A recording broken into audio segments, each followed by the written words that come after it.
Alamin ang latest weather update ngayon dito sa Sir Aris Official Weather News Today.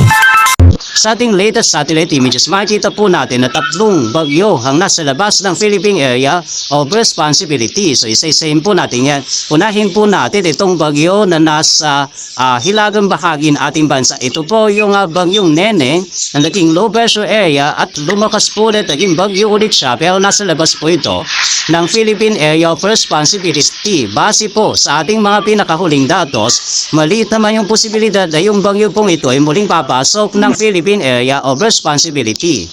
Ikalawang bagyo po, nandito naman sa may silangang bahagi ng Kabisayaan, may 1,200 kilometers ito silangan ng Eastern Visayas. Base po sa ating pinakamahuli-huling datos naman, magsisimula kasi itong kikilos pahilagang silangan, kaya medyo maliit na yung posibilidad na pumasok ito ng Philippine Area of Responsibility sa ngayon base sa pinakahuling datos natin.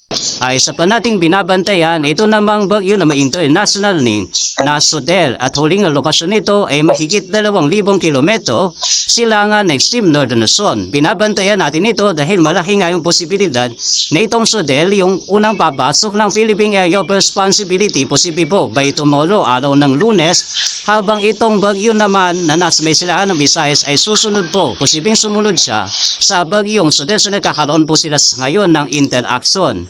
Samantala, inaasahan nga natin na once pumasok po ng Philippine Area of Responsibility ang bagyong Sodel, ito po ay maaaring magpalakas ng habagat ngayong week na ito.